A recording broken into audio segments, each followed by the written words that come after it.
In this episode, we talk about a political storm over voter rolls, with Rahul Gandhi accusing the Election Commission of shielding irregularities. We also talk about SC issuing a notice in the Ahmedabad Air India crash probe after a plea demanded an independent and impartial investigation into the tragedy that killed 260 people. But we begin today with the government's biggest overhaul of GST restructuring and what it means for the consumers and the economy. Hi, I'm Icha Sharma, and you're listening to Three Things, the Indian Express news show.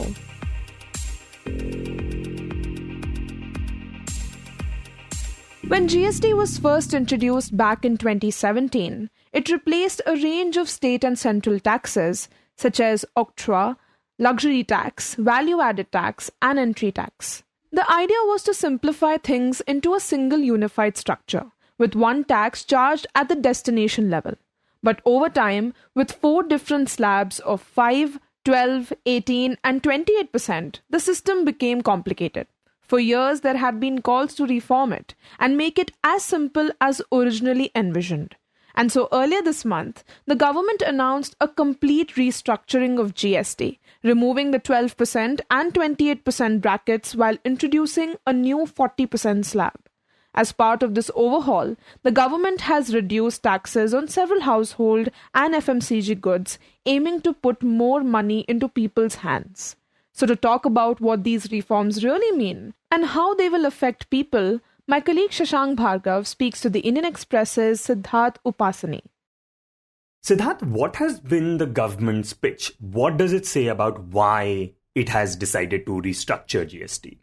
So this is not something which has just come recently. A group of ministers, a committee, was set up as long back as September 2021 to look at the rationalization, which is essentially primarily reduction, but some increases also in GST rates on all the goods and services which the regime houses. This has been a work in progress, therefore it's been a work in progress for a long time. So a group of ministers is led by some state minister, either a chief minister or a finance minister at state level, considering that GST is made up of both center and states.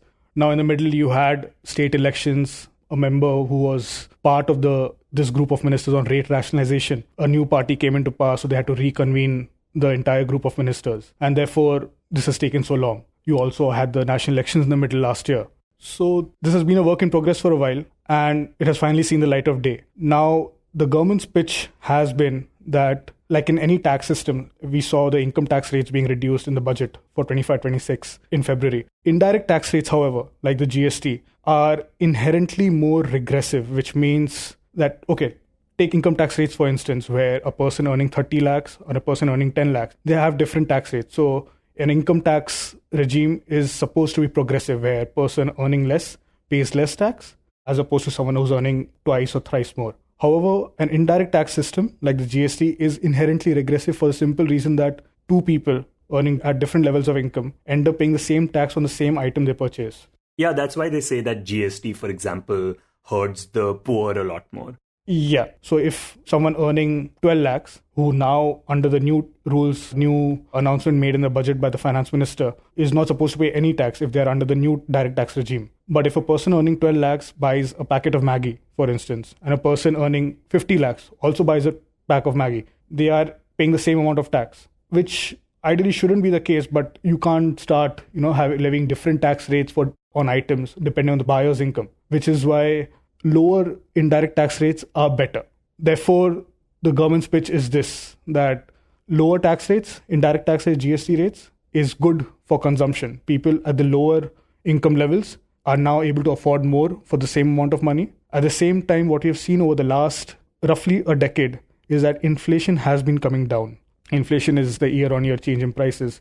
So consumers, households are getting two benefits in here, which is lower tax rates in terms from the GST, lower tax rates in terms of income taxes, especially those at the lower end of the section of the society, and lower inflation. Lower inflation obviously just eats away at your budget. So there are these 2-3 things which are coming together, and the hope from the government is that this will boost consumption. So the final reduction in rates comes at a good time because it will help support urban demand. And tell us exactly the kind of restructuring that has now been done And what are the kind of items that are now going to become cheaper as a result of this? So there has been a very clear push from the government, from the GST Council, I should add. They want you to focus, they want consumers to start buying more quality products, which is why you now have some things which you probably paid 18% tax on, now in the 5% tax bracket. Take pasta, for instance. The average Indian probably doesn't consume packaged pasta, but now that has pasta, cannelloni, lasagna, all of those items, packaged items, are around 5% GST. This is the same as butter. Butter, which is a far more mass consumption item, is also taxed at 5% now. So there is a clear push to more organized sector. I mean, you will, when faced with two items, let's say labeled packaged pasta, a branded pasta, to a pack of pasta sourced from local suppliers, there might still be a difference in price, even though the tax rate is same. But for anyone who's not on the margin, who's not much lower income level, they might prefer to go for a branded, labeled, well-packaged pasta for a simple reason that you have more faith and trust in the quality standards that they maintain. So that's one push. And since we are talking about food items, what does this restructuring look like for dairy products? So there have been two shifts here. One, things like paneer, they have been made exempted from the GST. So Amul, Mother Dairy, they have announced that their 200-gram paneer packets, the prices have been reduced by 3%. So what was earlier 95 rupees is now 92. Other things which have been brought under the 5% bracket are things like ghee. Another thing which is now attracting lower rates is what is called UHT milk, which is ultra high temperature milk, which is essentially what comes in your cartons. So unlike packet milk, you are able to keep them for longer. So that is also now attracting 5%. Other dairy products, things like cheese, and there are wide varieties of cheese. Things, your basic slices which Amul or other manufacturers like Mother Dairy make, that's also 5%. More premium types of cheese are also under 5%. So milk products have been a big beneficiary. And most food items, for instance, are all in either in 0% or 5%. Take something like packaged parota, rotis, chapatis. These are all in either 0% or 5%. And what about other household items? So a lot of other household items which came under even 12% and 18% are now in 5%. So let's take ice cream, for instance, which was earlier 18%, is now going to cost you only 5% tax. So the most basic of ice creams, take a cup of vanilla, the smallest vanilla cups, which is like 50 ml, used to be 10 or 11 rupees. Mother Dairy was 10 and they've cut it down to 9 rupees now. So that's a 10% reduction. Take things like shampoos. Shampoos are now have gone from 18 to 5%. Even a slightly premium item like a L'Oreal Total Repair shampoo used to earlier cost 219 rupees. That is now 13% cheaper at 190 rupees. This is for 200 ml bottle. A cornflakes are 11% cheaper. Hair oil, aftershave lotions, toothpastes, these are all 11 to 12 to 13% cheaper now. And Siddharth, earlier when you gave the example of paneer, 200 grams of paneer becoming 3 rupees cheaper. Now, that alone does not sound like a lot, right? But is the idea that all these reductions together will add up? Yeah, so exactly. You're completely right here. It won't be wrong, but it's perhaps better to look at all these reductions as a whole. You obviously, we might at any given point in time might buy a packet of paneer on its own, but that's not what all households function, right? You'll go out, you'll buy things for the week. Sometimes if you're going to a big supermarket, you might even buy things for the month. 2 kgs of rice, 2 kgs of dal, maybe 3 packs of sliced cheese. So all of this together, and you put all of that together, 3% here, 4% here, slightly more durable goods like toothpaste, which might end up lasting a month or so, a couple of months, 10% there. Washing machines, ACs are also good 10, 11% cheaper in some cases. All of this put together, it adds up. And when you look at the fact that inflation, that has come down to 3%. At the same time, you're getting this additional 3 to 9 to 10% discount on items, which you would have bought anyways. Put this all together, it's much larger than just 3 rupees. Now, there are two things here. You can either afford to buy more, but when it comes to food items, there's only so much that you're going to eat. What you might end up doing with this extra saving is that you could use this for other things. Use this for things which you probably didn't earlier. You might end up saving it. You might cut down on your credit card debt. You might plan a fancy travel somewhere. I know for 1 month it might not add up, but normal people like us will accumulate towards a holiday, let's say over a 12-month period, and then finally, For instance, if you're thinking of going to Bhutan, the additional savings from this could help us go to Thailand, who knows? Right, and more money in the hands of people is a good thing, because one problem that people have been facing is that after buying groceries and, making the basic expenditures, they're actually not left with a lot of money. Yeah, so which is why the reduction in rates provides an outlet for savings. Over the last 3-4 years, it's been every once in a while you'll hear that household savings have come down. Now, it's important to keep in mind that this is household savings as a percentage of GDP. And while that may post-pandemic, during the pandemic especially, 2021, there was obviously a drawdown in savings. Some people may have lost jobs. Some people may have had reduction in salaries. So they use their savings to, fund their expenses, emergency medical expenses, or just normal lifestyles. Now, with tax rates coming down, with prices coming down, with income tax rates coming down, you would expect the people at those levels, especially, let's say 7 to 12 to 15 lakh, that income bracket, to start perhaps building up their savings. And this is important, keeping in mind that we are living in a time when uncertainties are very high. Trade policies have affected everyone. So building these buffers, which are essentially savings, is also important. And earlier when this GST restructuring was announced, there were concerns that perhaps businesses won't pass on the benefits to the consumers. Is that still a concern? So what has happened over the last couple of weeks is that we have seen an incredible advertisement blitz from a lot of these companies, especially the big names, who have already announced what their prices are going to be starting September 22nd. And which is why we know that things are 3, 4, 5 to 11, 12% cheaper. A lot of them have said that they will fully pass on the benefit to consumers. Take cement companies, for instance. So the GST on cement has been reduced from 28 to 18%. And they've all said that we will pass on this benefit to consumers. Now, cement is extremely important for a simple reason that it's used to build houses. Now, none of us are probably going to go and buy a 50 kg bag of cement, which is now 50 to 60 rupees cheaper. So cement prices are roughly down 9 to 12%, depending on the company you're buying from, the brand you're buying. But use of cement in housing, be it residential buildings, commercial spaces, and their prices coming down is extremely important, because construction has many what economists called forward and backward linkages. Right, there are a number of people involved in the process, carpenters, electricians, a lot of them get jobs, and so it has a multiplier effect. Exactly. So cement is extremely important. Take insurance, for instance. Insurance, which was earlier 18%, which for health and life for individual policies, is now exempt. So you expect insurance policies to be now 15% cheaper. I say 15% and not 18% for the simple reason that when you remove the tax, it doesn't reduce by that much. The price isn't reduced by that much. So how do we ensure that this actually happens? The government has been very vocal that it wants companies to pass on the benefit. We know a colleague of mine, Anchal, has reported that the finance ministry is keeping it initially weekly and then a monthly tab on what prices are prevailing in the market. And the finance ministry will look at it for the next 6 months or so, whether companies are passing on or not. So, and it's in companies' interest to reduce prices. Let's take a random segment. Let's take shampoos, for instance. If one player has reduced their price by, let's say, 10%, for the same grammage, they are going to get more demand. Now, if another player refuses to reduce the prices in following the tax cut, they are going to see a fall in demand. But there's also a case of optics. You don't want to be seen as someone who's not passing on this benefit when government has so clearly and visibly announced that they're cutting taxes by so much.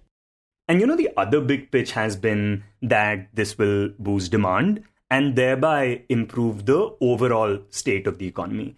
What do economists have to say about this? To what extent do they think this will actually do that?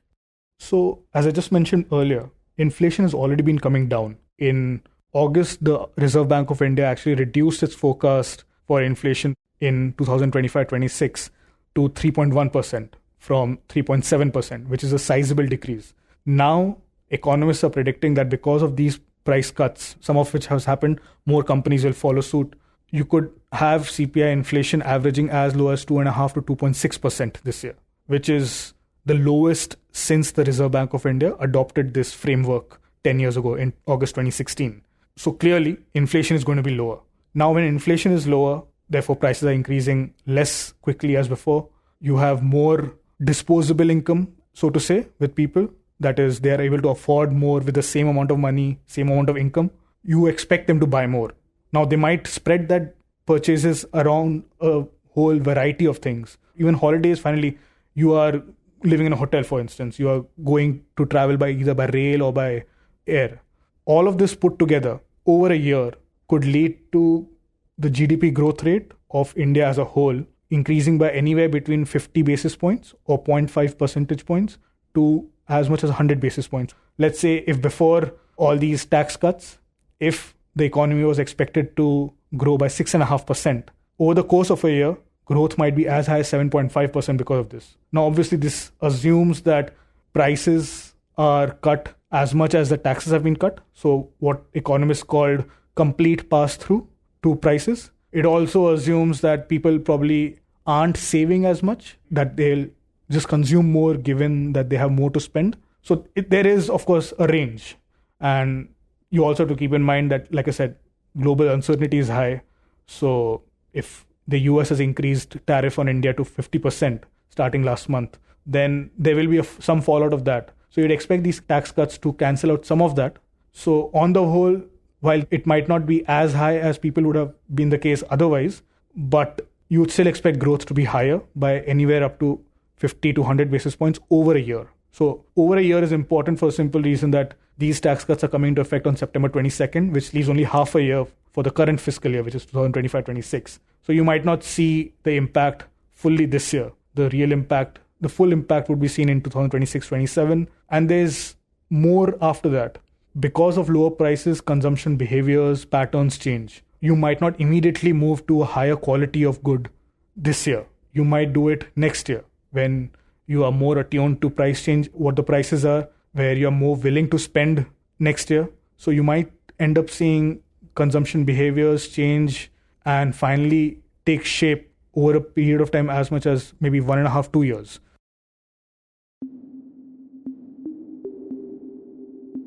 Next, we look at a controversy that raised serious concerns around the legitimacy of Indian elections and public confidence in the Election Commission. Last week, in a press conference, the leader of the opposition, Rahul Gandhi, levelled fresh allegations against the Commission and Chief Election Commissioner, Gyanesh Kumar, accusing them of shielding vote thieves and undermining democracy. Aland is constituency in Karnataka. 6,018 votes. Somebody tried to delete 6,018 votes. We don't know the total number of votes that were deleted in Anand in the 23 election. They're much higher than 6,018. But somebody got caught deleting 6,018 votes. And it was caught, like most crimes, by a coincidence. Now, he alleged systematic voter deletions in a Karnataka Assembly constituency and even produced witnesses to back his claim. At the heart of the allegation is that names allegedly of Congress supporters and people from disadvantaged communities were removed from the rolls through technology-driven processes. But what's worth noting is that Gandhi's press conference left unclear exactly how these deletions took place, which is why the issue now demands closer scrutiny. So what do these accusations mean for the Election Commission's credibility and for India's political narrative ahead of the elections? To unpack this, our colleague Shamiksha Mishra spoke to Neerja Chowdhury, contributing editor to the Indian Express. And she began by talking about the allegations themselves.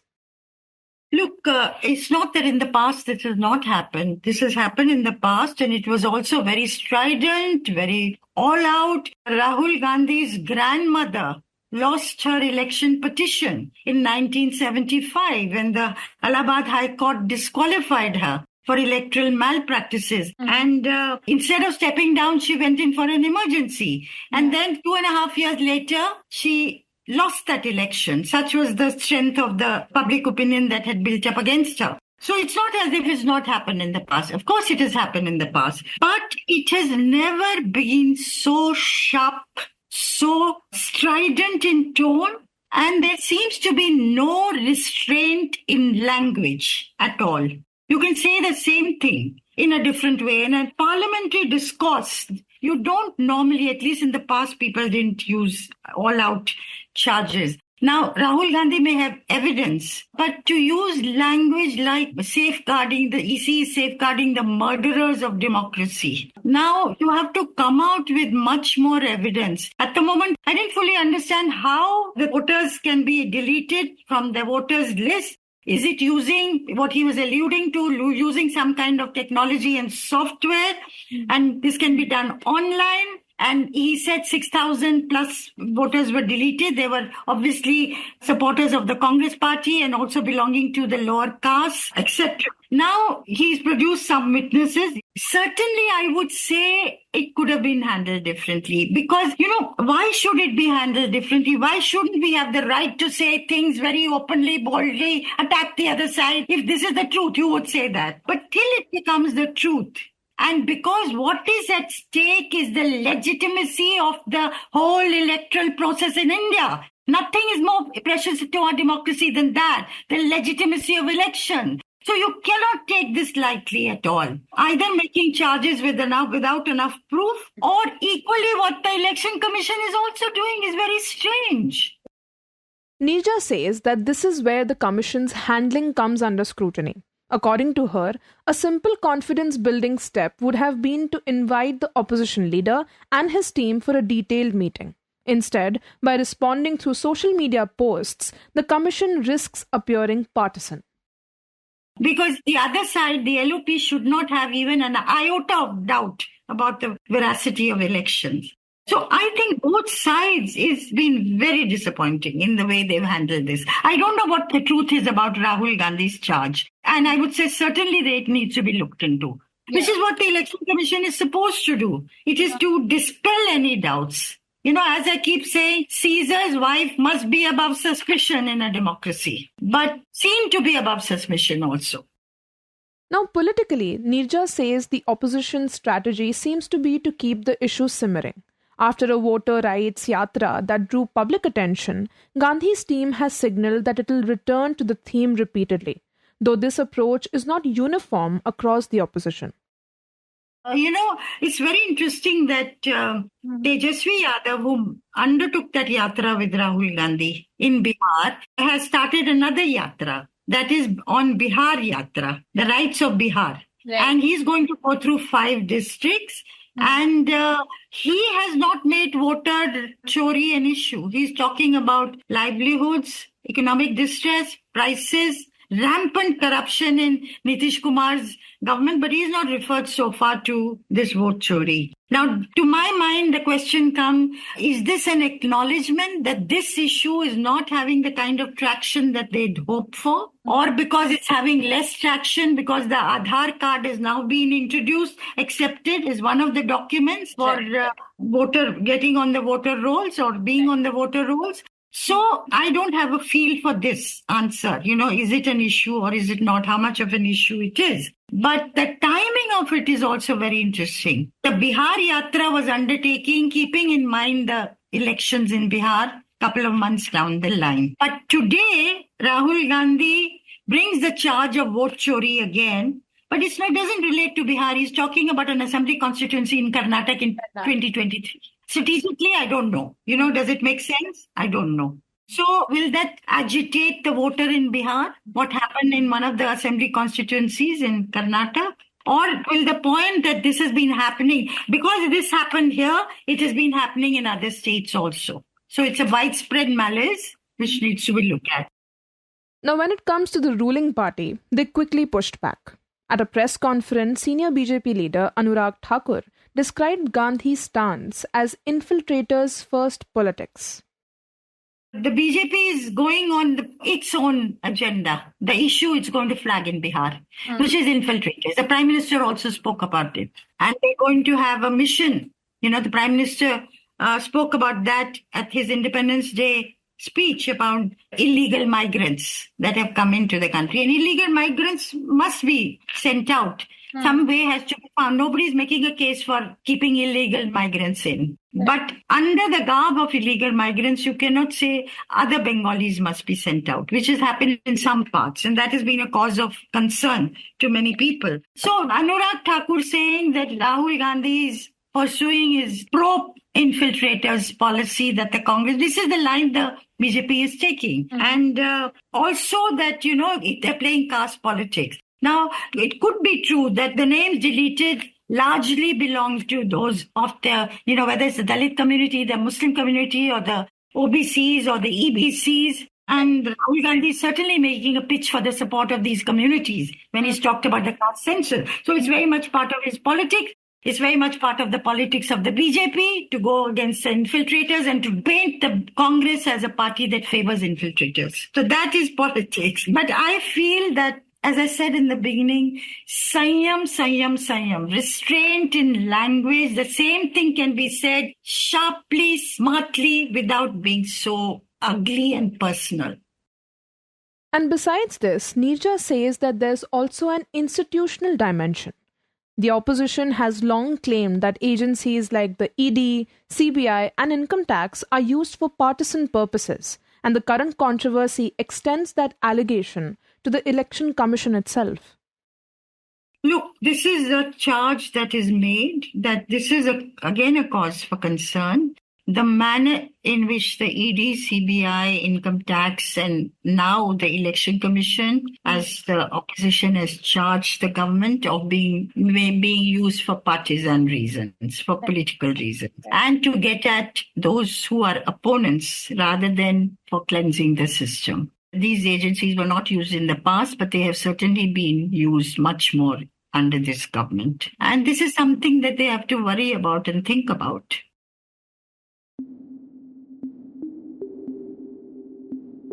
And in the end, we talk about the Supreme Court's intervention in the continuing scrutiny of the Ahmedabad Air India crash.